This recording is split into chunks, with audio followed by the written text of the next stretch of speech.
A priceless relic vanishes in a crowded museum. But the real trap is waiting for the man hired to stop the thief. This is Red Notice, where one stolen egg turns an FBI profiler, a world-class art thief, and a criminal mastermind into the most chaotic treasure-hunting triangle on Earth. In Rome, Inspector Doss storms into the museum with John Hartley, an FBI profiler who specializes in art crime. Hartley believes the famous Cleopatra egg on display has already been switched in the museum. Director does not want to hear it. Hartley proves it in the most dramatic way possible. He pours a drink onto the golden artifact, and the hidden coating reacts, exposing it as a fake. Within seconds, the room turns from tourist attraction to crime scene, because the real egg is already in a bag carried by Nolan Booth, the most wanted art thief in the world. Booth bolts through the museum like he has rehearsed every hallway, every ladder, and every exit. Hartley chases him through crowds, scaffolding, and panic guards, but Booth stays one step ahead with the confidence of a man who thinks every disaster is just cardio. Hartley finally corners him outside, only for Booth to stall with jokes, questions, and pure irritation. Then the chase gets worse because Booth slips away in a ridiculous getaway through Rome traffic, turning a historic city into his personal obstacle course. Hartley may be a profiler, but Booth is a professional escape artist, and the first round goes to the thief. Not for long, though, because Hartley tracks Booth to Bali, where the thief is relaxing with the stolen egg like the entire museum disaster was just a successful business meeting. Inspector Doss arrives with armed backup, and suddenly Booth's vacation is over. Hartley has studied Booth so closely that he starts picking apart his whole personality, the childhood stealing, the need for attention, the hunger to prove himself, and especially the father issues Booth pretends not to have. Booth laughs it off, but Hartley's read clearly lands. The arrest should be a clean win, except Hartley's source was the bishop, a mysterious rival thief who always seems to be watching from 3 moves ahead at the airfield. Doss discovers the egg recovered from Booth is another fake, and Hartley's own credentials suddenly look suspicious. A huge payment has appeared in a Swiss account under Hartley's name. His records do not check out, and Doss decides the profiler is not the hero of this case. He is a suspect. Hartley insists he has been framed, but Doss is done listening. So the man who came to catch Nolan. Booth is arrested and sent to the same brutal prison as him. The bishop has just removed her biggest competitor and the investigator chasing her, using one stolen artifact and one perfect setup. Inside the prison, Booth greets Hartley like a new roommate instead of the man who put him there, and their relationship instantly becomes a war of insults, suspicion, and reluctant survival. Booth explains the bishop's real play. A billionaire is offering $300 million to whoever can deliver all 3 of Cleopatra's eggs before his daughter's wedding. The first egg is gone. The second belongs to a dangerous collector named Sotto Voce, and the third has been missing for centuries. Hartley wants his name cleared. Booth wants his title back, and both of them need the bishop before they can make a plan. The bishop visits them in prison, elegant, amused, and completely in control. She admits she framed Hartley, then reveals something Hartley did not know. Booth actually knows where the third egg is. Booth tries to dodge it, but the secret is out. The bishop offers him a partnership. Booth refuses, and she leaves them trapped behind bars with less than 2 days before Sotto Voce's party. That deadline forces Hartley and Booth into the strangest alliance possible. Hartley can put the bishop away. Booth can get them close to the eggs, and neither man trusts the other for even a second. Booth starts building an escape plan out of prison supplies, attitude, and questionable confidence during the night. Hartley digs into Booth's past again, and Booth finally reveals why his father's approval still haunts him. As a kid, he was accused of stealing his father's treasured watch, only to learn later his father had misplaced it himself. The apology never came, and Booth learned that being blamed hurt less if he became exactly what people expected. Hartley listens. But when Booth asks about his father, Hartley shuts the door on that conversation fast. Next morning, Booth's escape plan begins with soap, a cleaning chemical, and a distraction that becomes a full prison riot. It is messy, loud, and almost certainly not as planned, but somehow it works. Hartley and Booth fight through guards, locked doors, snow, and a helicopter that looks less like an escape vehicle and more like a pending accident. They survive gunfire, explosions, and each other's constant complaining, finally crashing out of the prison system and into freedom.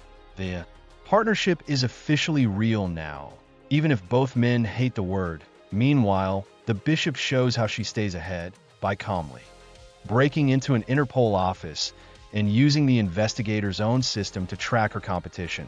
She is not just stealing artifacts, she is stealing information, time, and control. Every move Hartley and Booth make has to happen under the shadow of someone who knows how to turn police resources into her personal search engine. With help from Booth's contact Tambwe, the fugitives reach Spain and prepare for Sotto Voce's masquerade party in Valencia. Booth explains the target like a heist coach. With attention problems, upstairs is a secret vault holding the second egg, guarded by cameras, security, a passcode, facial recognition, voice recognition, and a thumbprint. Hartley hears the list and realizes this is not a robbery. It is a suicide mission with costumes. Still, they suit up, sneak into the party, and try to act like they belong among criminals with too much money and too many secrets. The plan instantly gets complicated when the bishop appears at the party.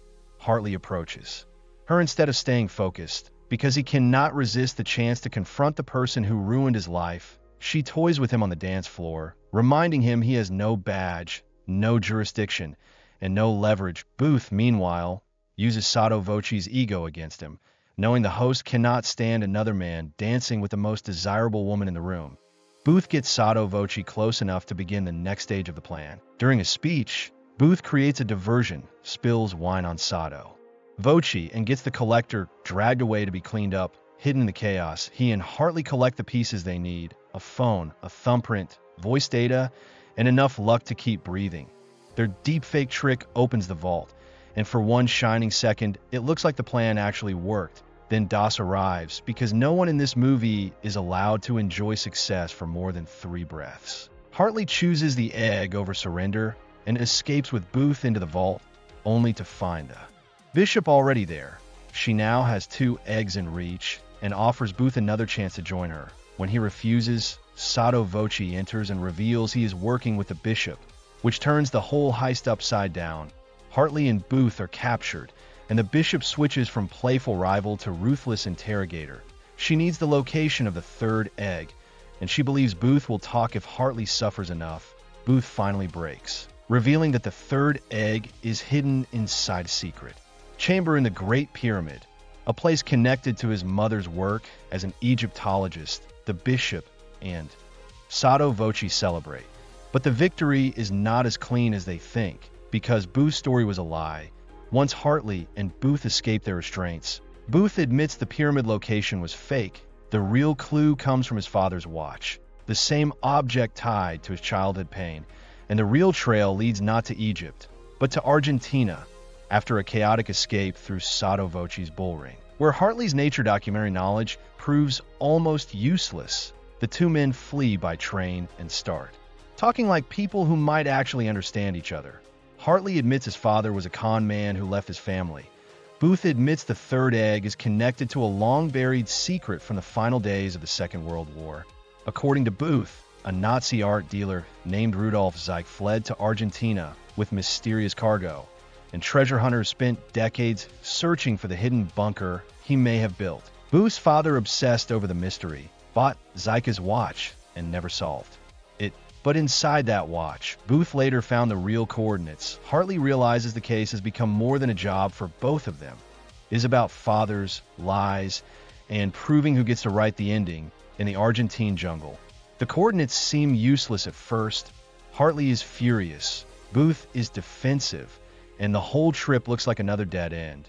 Then a small accident reveals metal under the ground, and the 2 discover the entrance to a hidden bunker. Deep inside, they find a sealed vault packed with stolen art, antique vehicles, and forgotten history.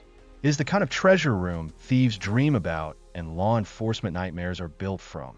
Using Booth's father's watch as a key, they open the inner chamber and finally find Cleopatra's 3rd egg. For once, Booth's impossible story is true, and Hartley now has the prize that can expose the bishop. Of course, the bishop arrives immediately. Because her timing is basically supernatural, DOS and armed officers are close behind, and the secret bunker becomes a 3-way chase for the egg. Hartley, Booth, and the bishop end up racing through the underground tunnels in an old car while bullets, collapsing paths, and bad decisions follow them. The road runs out at a waterfall, and the egg becomes the only thing everyone cares about.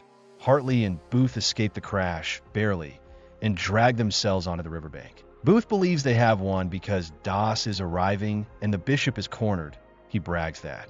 He does not even care about the money anymore, because watching the bishop lose is enough. Hartley stands beside him, and for one perfect second, the buddy cop criminal redemption story seems complete. Then the real con lands. Hartley and the bishop kiss, and Booth understand the truth far too late. They are partners. Both of them are the bishop, and Hartley's entire fall from grace was theater.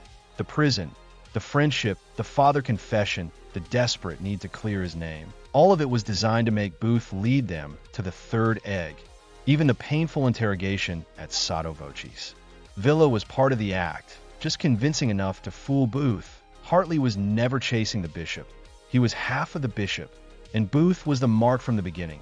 The con artists leave Booth handcuffed for Das, then take all 3 eggs to the billionaire's wedding, where the bride named Cleopatra receives the impossible gift her father paid for. For a moment, the scam looks perfect, the eggs are reunited, the money is theirs, and the celebration is absurdly glamorous. But Booth still has one move left. He tips off Das. The police raid the wedding, the billionaire is arrested, and the eggs are recovered. Hartley and the bishop escape with the money, or at least they think they do. Weeks later, on their yacht, Booth walks in like a bad decision with sunglasses. He reveals that he found their secret Cayman account and gave Das the information, meaning their $300 million has been frozen. Now nobody has the eggs, nobody has the money, and Booth finally has leverage instead of revenge. He offers them a new job, bigger payout, harder target, and one catch. If they refuse, Das is already on the way in very fast boats. Hartley hates the idea. The bishop hates admitting Booth is useful, but they both know he is good.